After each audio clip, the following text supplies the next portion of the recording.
ലോകമെമ്പാടുമുള്ള വിപ്ലവകാരികളെ പ്രചോദിപ്പിച്ച ഒരു നേതാവുണ്ടോ? ഉണ്ട്.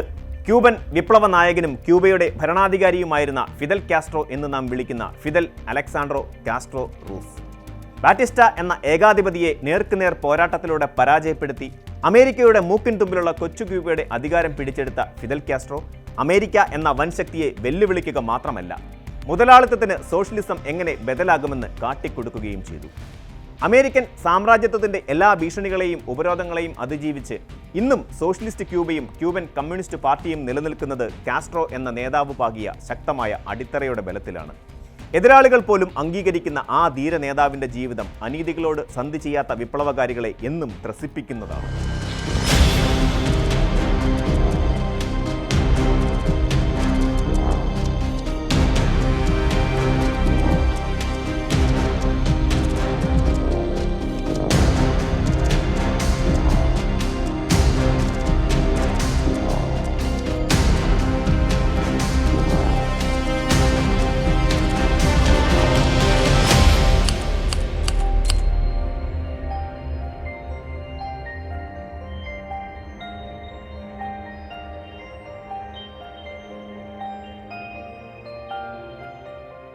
ക്യൂബയിലെ ഓറിയന്റെ പ്രവിശ്യയിലെ ബിറൻ എന്ന സ്ഥലത്താണ് ഫിഡൽ കാസ്ട്രോ എന്ന ധീരനായ പോരാളിയും ശക്തനായ നേതാവും ജനിച്ചത്. പിതാവ് ഏഞ്ചൽ കാസ്ട്രോ സ്പെയിൻകാരനായിരുന്നു. മാതാവ് ക്യൂബക്കാരിയായ ലിനാറോസ് ഗോൺസാലസ്. സാന്റിയാഗോ ദെ ക്യൂബയിലെ കാത്തോലിക്ക സ്കൂളിലായിരുന്നു കാസ്ട്രോയുടെ പ്രാഥമിക വിദ്യാഭ്യാസം. ഹവാനയിലെ ബെലേൻ സ്കൂളിലായിരുന്നു ഹൈസ്കൂൾ വിദ്യാഭ്യാസം പൂർത്തിയാക്കിയത്. അതിനുശേഷം നിയമപഠനത്തിനായി 1945 ഹവാന യൂണിവേഴ്സിറ്റിയിൽ ചേർന്നു. 1950 നിയമബിരുദം കരസ്ഥമാക്കിയതിനു ശേഷം അഭിഭാഷക വൃത്തിയിലേർപ്പെട്ടു. പക്ഷേ കോടതി മുറിയിലെ നീതി തേടിയുള്ള പോരാട്ടമല്ല, മറിച്ച് സാമൂഹിക ജീവിതത്തിലെ നീതിയും സ്വാതന്ത്ര്യവും തുല്യതയും എല്ലാം ആ യുവാവിൻ്റെ ഉറക്കം കെടുത്തി. തൻ്റെ ചുറ്റുപാടുമുള്ള ജനങ്ങൾ അനുഭവിക്കുന്ന നരകയാതനകളിൽ നിന്നും അവരെ മോചിപ്പിക്കുകയാണ് തൻ്റെ ജീവിത ലക്ഷ്യമെന്ന് കാസ്ട്രോയുടെ ഉള്ളിലെ വിപ്ലവകാരി അദ്ദേഹത്തോട് നിരന്തരം പറഞ്ഞുകൊണ്ടിരുന്നു. ഒരു അഭിഭാഷകനായി സമൂഹത്തിൽ മാന്യമായി ജീവിക്കാനുള്ള അവസരമുണ്ടായിരുന്നിട്ടും കാസ്ട്രോ തെരഞ്ഞെടുത്തത് അനീതിക്കെതിരെ ആയുധമെടുത്ത് പോരാടാനായിരുന്നു. തൻ്റെ യൗവനം ചോരും മുമ്പ് സോഷ്യൽ ഡെമോക്രാറ്റിക് ഓർത്തഡോക്സ് പാർട്ടിയിൽ കാസ്ട്രോ അംഗത്വം നേടി. പ്രസിഡന്റ് ബാറ്റിസ്റ്റയുടെ ദുർഭരണത്തെ ശക്തിയുക്തമായി വിമർശിച്ചിരുന്ന പാർട്ടിയായിരുന്നു സോഷ്യൽ ഡെമോക്രാറ്റിക് ഓർത്തഡോക്സ് പാർട്ടി. അട്ടിമറിയിലൂടെ അധികാരത്തിലെത്തിയ ബാറ്റിസ്റ്റയെ അംഗീകരിക്കാൻ കാസ്ട്രോ തയ്യാറായില്ല. ആയുധമെടുത്ത് പോരാടി ജനതയെ ബാറ്റിസ്റ്റയുടെ ദുർഭരണത്തിൽ നിന്നും മോചിപ്പിക്കാൻ അദ്ദേഹം നിശ്ചയിച്ചുറപ്പിച്ചു. സമാന ചിന്താഗതിക്കാരായ യുവാക്കളെ അദ്ദേഹം തൻ്റെ ഒപ്പം കൂട്ടി. ഈ വിപ്ലവകാരികളെ സംഘടിപ്പിച്ച് 1953 ജൂലൈ 26 സാന്റിയാഗോ ദെ ക്യൂബയിലെ മൊങ്കാഡ സൈനിക താവളം അദ്ദേഹം ആക്രമിച്ചു. ഈ ആക്രമണം ദയനീയമായി പരാജയപ്പെടുകയും വിപ്ലവകാരികളിൽ ഏറെ പേർ വധിക്കപ്പെടുകയും ചെയ്തു. കാസ്ട്രോയെയും സഹോദരനെയും ബാറ്റിസ്റ്റയുടെ സൈന്യം ജീവനോടെ പിടികൂടി. പിടിക്കപ്പെട്ട കാസ്ട്രോയെ 15 വർഷത്തേക്കും സഹോദരൻ റൗളിനെ 13 വർഷത്തേക്കും തടവ് ശിക്ഷയ്ക്ക് വിധിച്ചു. ഈ കേസിന്റെ വിചാരണയ്ക്കിടെയാണ് ചരിത്രം എന്നെ കുറ്റവിമുക്തനാക്കുമെന്ന വിഖ്യാതമായ പ്രസ്താവന അദ്ദേഹം നടത്തിയത്. മൊങ്കാഡ ആക്രമണം ഫലം കണ്ടില്ലെങ്കിലും ഇത് കാസ്ട്രോയ്ക്ക് വലിയ അംഗീകാരം നേടിക്കൊടുത്തു. 1955 ഭരണകൂടം പൊതുമാപ്പ് നൽകിയതിനെ തുടർന്ന് കാസ്ട്രോയും സഹോദരനെയും വിട്ടയച്ചു. ഇതിനുശേഷം മെക്സിക്കോയിലേക്ക് പോയ കാസ്ട്രോ അവിടെ വെച്ചാണ് മൂവ്മെന്റ് എന്ന സംഘടനയ്ക്ക് രൂപം നൽകിയത്. ക്യൂബയിലേക്ക് തിരിച്ചുപോയി സൈന്യത്തോട് ഏറ്റുമുട്ടിയെങ്കിലും ഇക്കുറിയും ലക്ഷ്യം കാണാനായില്ല. അന്നും കാസ്ട്രോ കഷ്ടിച്ചാണ് രക്ഷപ്പെട്ടത്. പക്ഷേ ഇക്കുറി പിന്തിരിഞ്ഞോടാൻ കാസ്ട്രോ കൂട്ടാക്കിയില്ല. വിപ്ലവകാരികളുടെ അതിശക്തമായ പോരാട്ടത്തിന് മുന്നിൽ ബാറ്റിസ്റ്റയ്ക്ക് പിടിച്ചു നിൽക്കാനായില്ല. 1959 ബാറ്റിസ്റ്റ പലായനം ചെയ്തതിനെ തുടർന്ന് അദ്ദേഹം ക്യൂബയുടെ അധികാരം ഏറ്റെടുക്കുകയായിരുന്നു.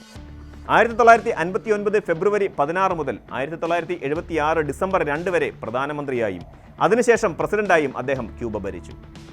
രാഷ്ട്രത്തിന്റെ സർവ്വസൈന്യാധിപനും കാസ്ട്രോ ആയിരുന്നു. 1961 താൻ മാർക്സിസ്റ്റ് ലെനിനിസ്റ്റ് ആണെന്നും ക്യൂബ കമ്മ്യൂണിസം സ്വീകരിക്കുകയാണെന്നും അദ്ദേഹം പ്രഖ്യാപിച്ചു. അതെ, അങ്ങനെ അമേരിക്കൻ സാമ്രാജ്യത്തിന് തൊട്ടുകീഴിൽ ഒരു സോഷ്യലിസ്റ്റ് റിപ്പബ്ലിക് നിലവിൽ വന്നു.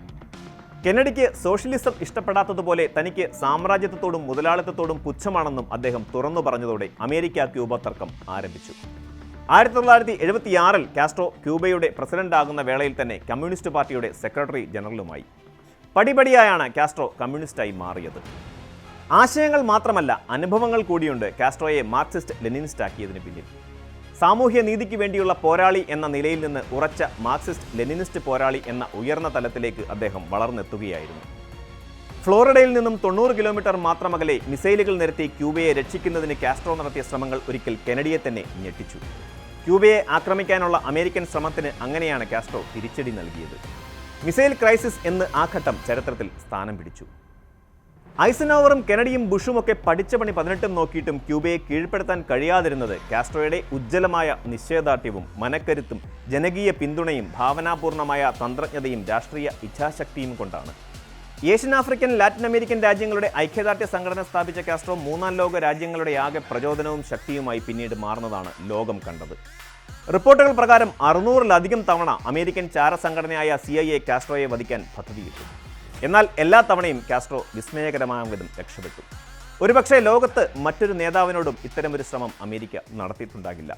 എന്നിട്ടും ചേരിചേരാ പ്രസ്ഥാനത്തിന്റെ വറ്റാത്ത പ്രചോദന കേന്ദ്രമായി കാസ്ട്രോ സാമ്രാജ്യത്വ അസഹിഷ്ണുതയെ അതിജീവിച്ച് ഉയർന്നു വന്നു. സോഷ്യലിസ്റ്റ് തകർച്ചയെ തുടർന്നുള്ള ഘട്ടത്തിൽ സോഷ്യലിസ്റ്റ് സിദ്ധാന്തങ്ങൾ കാലഹരണപ്പെട്ടു എന്ന സാമ്രാജ്യത്വ പ്രചാരണങ്ങളെ തകർക്കുന്നതിൽ കാസ്ട്രോയും ക്യൂബയും വഹിച്ച പങ്ക് ചെറുതല്ല. മാർക്സിസ്റ്റ് ലെനിനിസ്റ്റ് സിദ്ധാന്തങ്ങൾ മുറുകെ പിടിച്ചുകൊണ്ട് സോഷ്യലിസം മാത്രം എന്ന് അദ്ദേഹം ആവർത്തിച്ചുറപ്പിച്ചു പറഞ്ഞു. ആ പാതയിൽ തന്നെ ക്യൂബയെ അദ്ദേഹം ഉറപ്പിച്ചു നിർത്തുകയും ചെയ്തു. അത് ലോകമെമ്പാടുമുള്ള കമ്മ്യൂണിസ്റ്റുകാർക്ക് പകർന്നുകൊടുത്ത ശക്തിയും ധൈര്യവും വളരെയേറെയാണ്. സാമ്രാജ്യത്വ വിരുദ്ധ പോരാട്ടത്തിന്റെ വീറുറ്റ പ്രതീകമായി ക്യൂബയെ ഉയർത്തി നിർത്തുകയായിരുന്നു ഇതിലൂടെ കാസ്ട്രോ. 90 വർഷത്തിനിടെ അമേരിക്കൻ പ്രസിഡന്റായിരുന്നുകൊണ്ട് ക്യൂബ സന്ദർശിച്ച ഏക വ്യക്തി ബരാക് ഒബാമയാണ്. എന്നാൽ ആ ഘട്ടത്തിൽ പോലും അമേരിക്കൻ സാമ്രാജ്യത്വത്തിന്റെ ഒരു സംഭാവനയും ഞങ്ങൾക്ക് വേണ്ട എന്ന് പ്രഖ്യാപിക്കാനുള്ള ആർജവവും ധീരതയും ആത്മാഭിമാനവും ഫിദൽ കാട്ടി. എതിർപ്പുകളെ വെട്ടിമാറ്റി കാസ്ട്രോ ദ്വീപരാഷ്ട്രത്തിനെ മുന്നോട്ട് നയിച്ചു. ദേശസാൽക്കരണം, കാർഷിക പരിഷ്കരണ പരിപാടികൾ എന്നിവയ്ക്ക് തുടക്കം കുറിച്ചു. സാക്ഷരതാ നിരക്ക് 90% മേലെയുള്ള ക്യൂബയിൽ സൗജന്യ വൈദ്യസഹായവുമുണ്ട്. ശിശുമരണ നിരക്കും വളരെ കുറവാണ്. എതിരാളികൾ കാസ്ട്രോയെ ഏകാധിപതി എന്ന് വിളിച്ചെങ്കിലും അതൊന്നും ആ വിപ്ലവകാരിയുടെ വ്യക്തിപ്രഭാവത്തിന് മങ്ങലേൽപ്പിച്ചില്ല. 2008 ഭരണത്തിൽ നിന്നും വിരമിച്ച ഫിദൽ കാസ്ട്രോ 2016 നവംബർ 25 തൻ്റെ 90-ാം വയസ്സിലാണ് അന്തരിച്ചത്. അരനൂറ്റാണ്ടത്തെ കാസ്ട്രോ ഭരണത്തിൽ കടുത്ത മനുഷ്യാവകാശ ലംഘനങ്ങൾ നടന്നതായി വിമർശകർ കുറ്റപ്പെടുത്തുന്നുണ്ട്. ക്യൂബയിലെ ജീവിതം എടുത്ത ആയിരക്കണക്കിന് ആളുകൾ കടൽ വഴി അമേരിക്കയിലെ ഫ്ലോറിഡയിലേക്ക് പോയിരുന്നു. 1953 ശേഷം ക്യൂബയിലേക്കുള്ള കുടിയേറ്റക്കാരുടെ എണ്ണം കുറഞ്ഞു വന്നു. 1959-73 കാലത്ത് 6 ലക്ഷത്തോളം പേരാണ് ക്യൂബ വിട്ടുപോയത്. ഫിദൽ കാസ്ട്രോയെക്കുറിച്ച് പറയുമ്പോൾ ലോക യൗവനങ്ങളെ ഇന്നും ത്രസിപ്പിക്കുന്ന ചെഗുവേരയെക്കുറിച്ച് കൂടി പറയാതെ നിർത്താനാകില്ല എന്നതാണ് സത്യം. ഫിദൽ കാസ്ട്രോയുടെ ഉറ്റ ചങ്ങാതിയായിരുന്നു അർജന്റീനയിൽ ജനിച്ച എണസ്റ്റോ ചെഗുവേര. 1954 മെക്സിക്കോയിലെത്തിയ ചെഗുവേര കാസ്ട്രോയുടെ മൂവ്മെന്റ് എന്ന സംഘടനയിൽ അംഗമാവുകയായിരുന്നു. വിപ്ലവാനന്തര ക്യൂബയിൽ കാസ്ട്രോയ്ക്ക് ശേഷം രണ്ടാമത്തെ നേതാവായി ചെ വാഴ്ത്തപ്പെട്ടു. എണസ്റ്റോ ഗുവേര സെർണോ എന്നായിരുന്നു ഈ വിപ്ലവകാരിയുടെ ആദ്യ പേര്. 1959 ഫെബ്രുവരി 7 ക്യൂബയിലെ ഒരു പൂർണ്ണ പൗരനായി പ്രഖ്യാപിച്ച ശേഷം കാസ്ട്രോയാണ് ചെ എന്ന പേരിനോട് കൂട്ടിച്ചേർത്ത് ചെഗുവേരയാക്കിയത്. ഉറ്റ തോഴന്മാരായിരുന്നു ഇരുവരും. ഈ കൂട്ടുകെട്ടിനെ ഇന്നും ആരാധിക്കുന്ന ജനലക്ഷങ്ങളുണ്ട്. ഫിദൽ കാസ്ട്രോയുടെ ജീവിതകഥ മൈ ലൈഫ് എന്ന പേരിൽ പുസ്തകമാക്കി പുറത്തിറക്കിയിട്ടുണ്ട്. ഇത് ലോകത്തിന് മുന്നിൽ അവതരിപ്പിച്ചത് ഇഗ്നേഷ്യോ റമോണറ്റ് എന്ന പത്രപ്രവർത്തകനായിരുന്നു. കാസ്ട്രോയും ഒന്നിച്ച് റമോണറ്റ് രചിച്ച മൈ ലൈഫ് 2006 പുറത്തിറങ്ങിയത്. 2 വർഷത്തിന് ശേഷം ഇതിൻ്റെ ഇംഗ്ലീഷ് പരിഭാഷയും പുറത്തിറക്കി. സൈനിക വേഷങ്ങളണിഞ്ഞ് ഒതുക്കാത്ത താടിയും ഭംഗിയുള്ള തൊപ്പിയും വെച്ച് 5.5 പതിറ്റാണ്ടുകാലം ലോകത്ത് ഉജ്ജ്വല കാൽവെപ്പുകൾ നടത്തിയ കാസ്ട്രോ തൻ്റെ വ്യക്തിപ്രഭാവം കൊണ്ട് ലോകത്തെ തന്നിലേക്ക് അടുപ്പിച്ചു. പൊരുതി നിന്ന കാലഘട്ടങ്ങളിൽ സോഷ്യലിസം, മാർക്സിസം, ലെനിനിസം എന്നീ പ്രത്യയശാസ്ത്രങ്ങളുടെ ജീവിച്ചിരിക്കുന്ന അടയാളമായി അദ്ദേഹം മാറി. പതിറ്റാണ്ടുകളോളം മുതലാളിത്ത ശക്തികൾ പരിശ്രമിച്ചിട്ടും കീഴടക്കാനാവാത്ത ഇദ്ദേഹം ചൂഷണത്തിനെതിരെ പോരാടുന്ന ലോകമെമ്പാടുമുള്ള വിപ്ലവകാരികൾക്ക് ഇന്നും ആവേശമാണ്.